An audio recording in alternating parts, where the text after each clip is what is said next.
Assalamualaikum teman-teman, balik lagi bersama aku Ayu. Kali ini aku bakal berbagi cerita horor sama mereka. Sama teman semuanya ya. Iya, sama ini Kasih Uci dan Bang Chandra. Jangan lupa ya mampir ke YouTube mereka. Ada yang lagi viral juga baru-baru ini dan itu. Oke, kita langsung aja ya. Aku nggak tahu ini mau cerita dari mana dulu. Tapi yang pasti, siapa yang mulai cerita? Yang pertama kayaknya Bang Adi dulu deh. Oke, Bang Chandra silahkan. Cerita saya dulu ya. Ya. Waduh, ini mau cerita tentang apa ya? Pengalaman. Jadi ini kan namanya emang karena suasana di sini juga emang serem sih ya, lumayan. Karena di sini samping-samping dekat rumah kosong juga. Jadi kalau untuk seputar cerita-cerita horor mungkin nggak banyak, tapi mungkin ada beberapa lah yang bisa saya bagiin. Jadi dulu ceritanya ini cerita pribadi dan mungkin emang belum banyak yang tahu karena saya ngalaminnya sendiri tuh. Jadi di saat itu posisinya saya di rumah itu kesel tuh, nggak ada kegiatan, emang nggak ada teman-teman yang main juga ke rumah, mau main juga bingung mau main kemana. Jadi waktu itu saya berangkat mancing tuh malam-malam teman-teman, sendirian. Itu posisinya sekitar berangkat udah sekitar jam 10 malam. Terus saya berangkat sendiri menuju ke daerah yang lumayan jauh lah dari perkampungan, itu jaraknya sekitar 2 kilo atau 3 kilo gitu.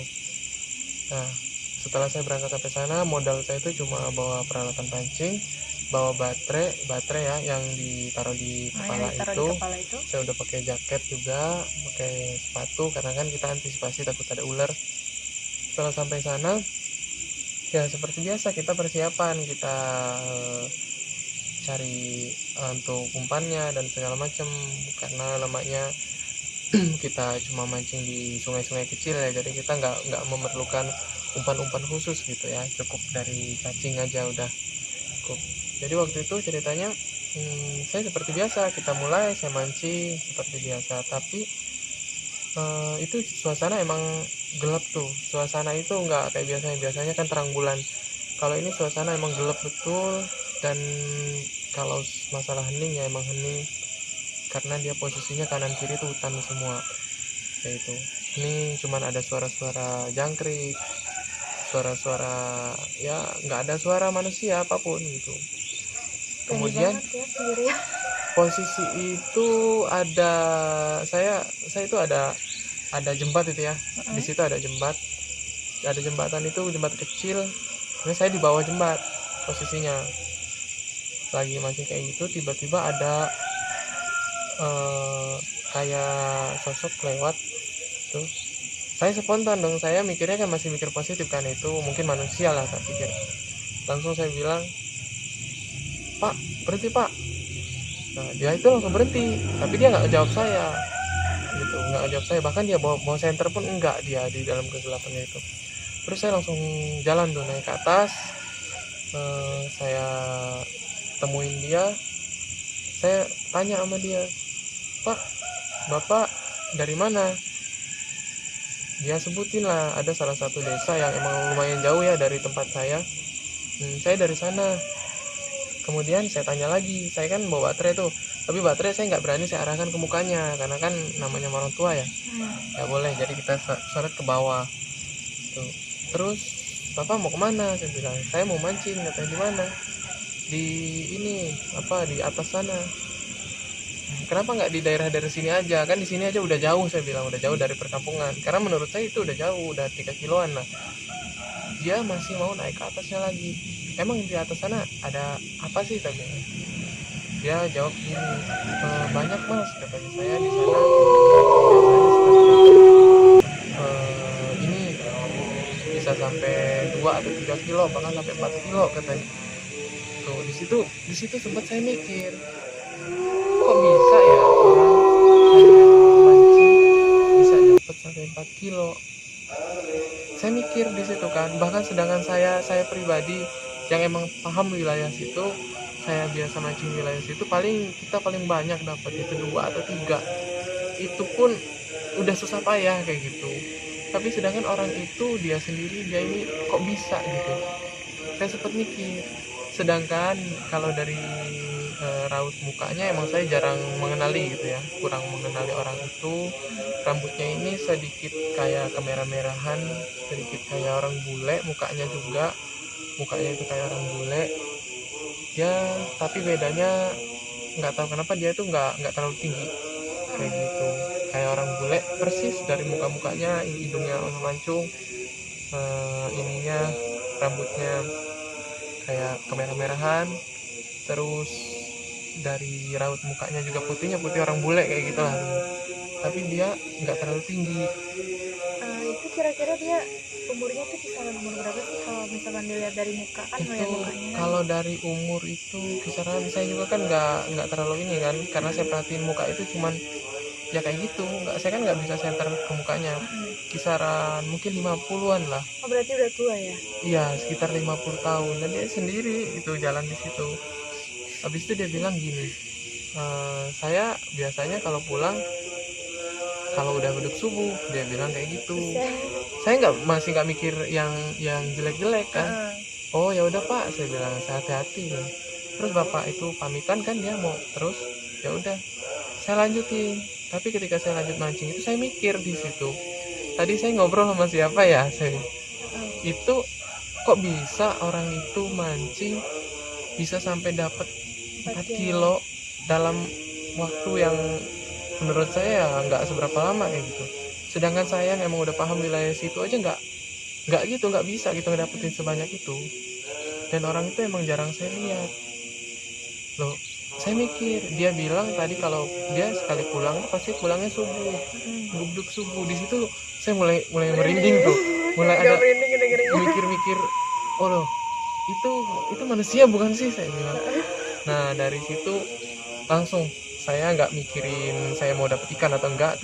Posisi itu saya dapat ikan 1, jadi Langsung balik. saya langsung siap-siap, saya langsung hidupin motor, dimana itu motor juga susah dihidupin. Aduh, waktu itu udah makin deg-degan jadi ya berarti. saya makin deg-degan itu posisinya emang. Jadi saya langsung labas di situ, langsung pulang. Setelah sampai rumah barulah kita agak ngerasa lega. Tadinya sepanjang perjalanan saya merinding gitu, ngerasa di sini saya kayaknya Kayak ada ngikutin gitu ya. gimana gitu, kenapa saya tadi bisa seluas itu ngobrol sama orang itu. Sedangkan saya nggak berpikiran orang itu siapanya. Setelah lama-lama kita baru ngeh gitu ya. Mungkin kalau saya sadarnya ketika saya lagi ngobrol sama beliau itu, mungkin saya loncat dari atas jembatan begitu kan, karena saya takut. Nah ya mungkin sekitar sampai situ aja lah gitu, walaupun masih banyak cerita yang lain, tapi itu ya salah satunya gitu untuk bagian waktunya untuk teman-teman yang lain. Iya, tapi itu juga udah, menurut aku sih udah lumayan serem ya, karena posisinya tuh malam dan itu tuh jauh dari perkampungan, terus sendirian. Pribadi sih kalau misalkan ketemu sama orang gitu, walaupun di perkampungan yang nggak terlalu jauh gitu, yang sekiranya ini tuh kayaknya nggak bakalan ada orang kesini, dan tiba-tiba tuh aku ketemu orang itu, pasti aku udah mikirnya macam-macam gitu. 2 kali ya. Kayak udah mikir macam-macam, ini orang bukan ya gitu. Apalagi ini bener-beneran sampai nanya gitu. Terus pikiran terakhirnya itu baru oh kayaknya itu bukan orang deh, langsung balik kan. Itu kalau aku kayaknya nggak bakal aku tanya, aku langsung beres-beres, aku langsung balik deh, cabut. Ya karena malam itu posisinya emang gelap betul gitu, nggak kayak biasanya masih ada terang bulan apa gimana. Itu posisinya gelap, hening, dan orang itu juga lewat itu nggak pakai baterai, nggak pakai apa, cuman kucuk lewat aja gitu. Nah itu yang bikin saya kaget. Iya, nggak pakai baterai juga ya. Itu gimana dia bisa lihat gitu? Nggak tahu dah itu. Astagfirullahaladzim. Sumpah aku kayak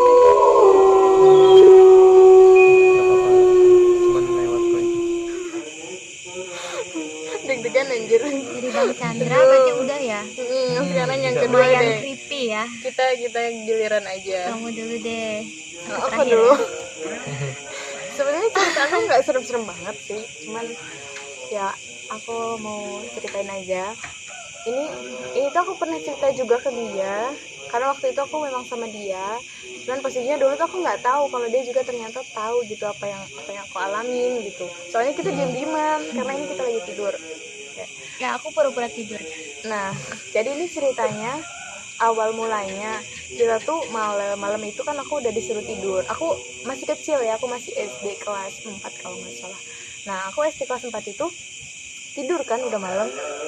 Pas tidur itu kita tuh di dalam kelambu tidurnya karena zaman dulu kita masih pakai kelambu. Nah, tidur di dalam kelambu biasanya aku tuh selalu pakai kipas kalau tidur, kipas dari bambu itu, anyaman bambu.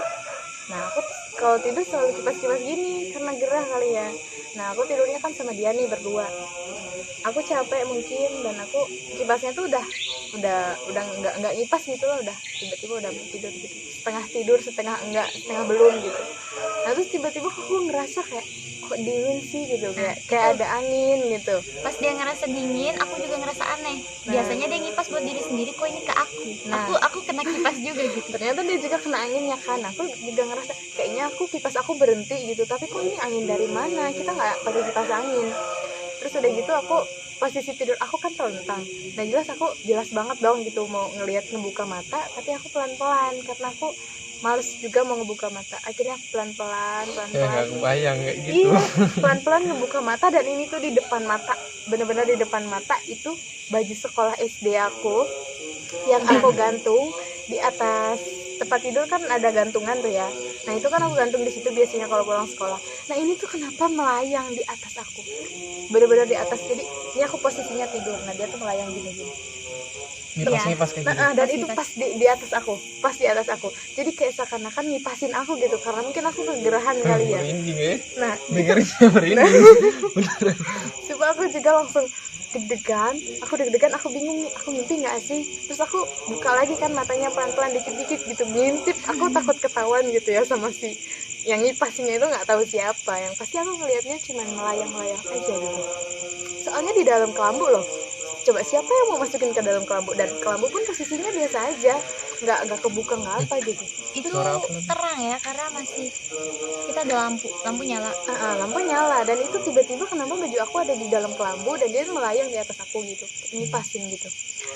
Habis itu kan aku langsung kayak pas aku udah bener-bener sadar, waduh ini nggak normal.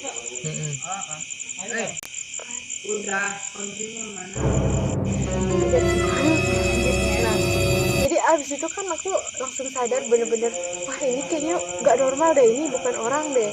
Aku pindah posisi, aku kan tadinya telentang, terus aku tuh jadi miring pelan-pelan, pura-pura kayak ngulet gitu, terus aku miring. Nah, abis aku miring tuh kan kok masih kerasa ya, akhirnya aku makin takut kan ya, takut tiba-tiba dia tuh menampakkan atau enggak dia nyentuh aku gitu kan ya. Pasti aku nggak tahu gimana tuh rasanya kalau sampai kesentuh gitu sama yang nggak ada gitu loh. Nah, aku langsung balik badan lagi, aku tengkurap, aku nggak ngeliatin muka, aku nggak ngeliatin badan, pokoknya aku tengkurap, bener-bener tengkurap. Pas kejadian itu, aku juga ngintip kan, karena aku ngelihat melayang. Akhirnya aku kayak mikir, mungkin aku mimpi gitu. Terus aku kayak peluk guling, balik ke tembok. Terus udah itu aku tidur aja gitu. Aku tuh udah nggak mikir, aku mimpi udah. Nah, iya aku juga sama tuh, setelah aku kembali ke belakang itu kayak tengkurap gitu, aku masih ngerasa-rasain, cuman karena posisinya aku kayaknya udah ngantuk banget. Abis itu tuh dikipasin kan emang enak sih, cuman masih deg-degan gitu. Terus lama-lama aku ngerasa kayaknya anginnya udah nggak ada. Terus aku mikir, oh kayaknya udah pergi deh, udah hilang deh gitu. Terus aku tiba-tiba lanjutin tidur deh, udah aku tidur sampai pagi. Nah, paginya aku bilang sama mama aku, nggak taunya dia juga bilang.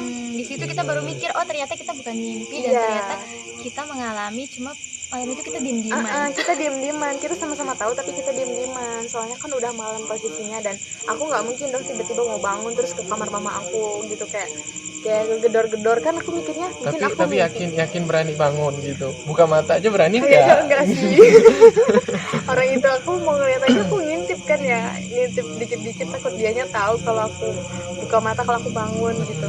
Mau ngebalik aja aku pura-pura ngulet kok biar dia nggak tahu gitu. Bisa ditipu nggak sih gitu hal-hal kayak gitu.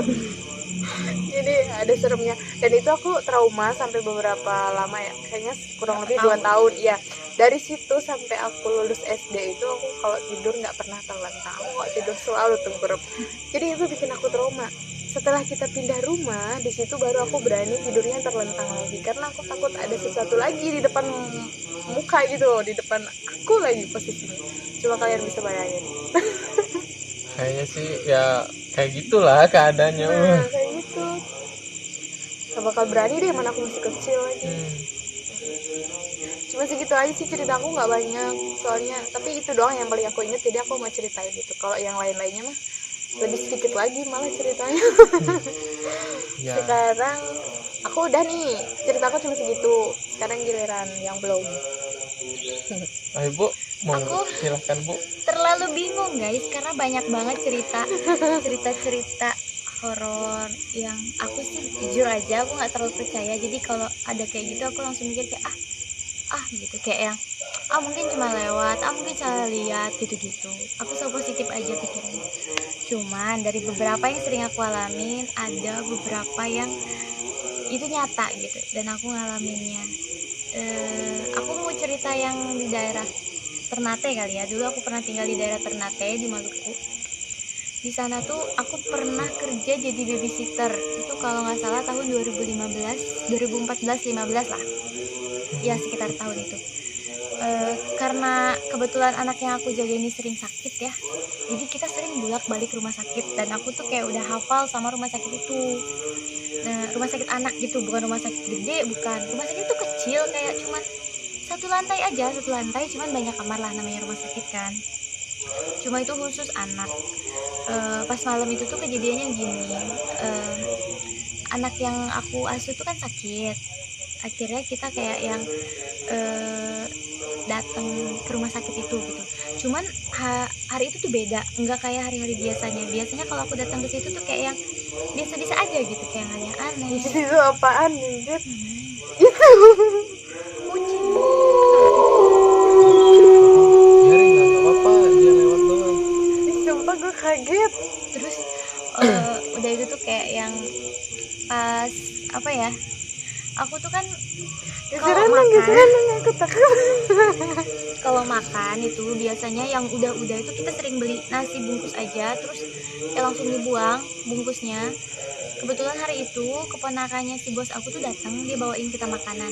Jadi mau nggak mau tuh aku kayak harus nyuci rantangnya gitu kan. Dan itu posisinya jam 1 malam. Karena aku meskipun aku sering bolak-balik di rumah sakit itu, tapi kan aku nggak pernah nyuci piring tuh. Iya. Aku nggak tahu tempat cuci piringnya di mana. Terus aku nanya kan sama bos aku dulu, kata aku, ibu ini cuci di mana? Terus kata dia, jalan aja deh katanya, cari, tanyain dapurnya di mana. Akhirnya aku kayak keluar nyari dapur lah gitu. Terus aku kayak ngeliat loh, aku nanya sama satpam, aku nanya kataku di mana dapur, nunjukinnya sih ke belakang gitu kan. Tapi satpamnya tuh diem aja, tapi dia nunjukin ke belakang. Aku sih udah agak merinding, kataku nih satpam kok kayak aneh gitu. Cuma aku udahlah gitu, mungkin memang dia ngantuk atau mungkin dia punya masalah ya kan. Akhirnya aku jalan aja, terus dia kayak nunjukinnya tuh ke kamar mayat. Aku kayak Loh, kok kamar mayat Kok gitu. bisa gitu? Nah makanya itu kataku, oh mungkin aku salah gitu kan. Aku lurus lagi terus, ternyata benar, jadi kayak dapur itu ada di ujung deket kamar mayat, deket kayak ruang operasi, deket laboratorium. Nah di ujung tuh dapur, ada tulisannya gede banget dapur, tapi lampunya tuh mati. Nah pas lampunya mati kan otomatis aku kayak mikir apa nggak ada orang gitu kan. Tapi pas aku ngedeket lihat-lihat di pintu gitu kan, pintunya tuh kayak jeruji besi gitu ya, pintu terbuka gitu. Aku ngintip ke dalam banyak orang.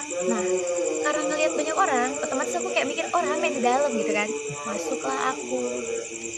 Pas aku masuk, aku ngedenger sih ada yang lagi nyetrika, ada yang lagi nyuci pakai mesin cuci gitu kan, ada yang lagi masak, iris-iris sayuran gitu.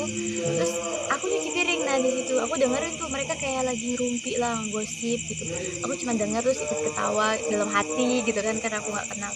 Jadi tuh aku udah keluar, pas aku keluar aku mau tutup pintunya lagi dong, kayak seperti awal gitu kan. Aku ngadep belakang, aku tutup pintu, tiba-tiba pundak aku tuh dipegang. Aku kaget dong, kayak mana gelap lorongnya kan. Pas pas aku lihat ternyata satpam, tapi satpamnya bukan yang tadi, satpamnya beda.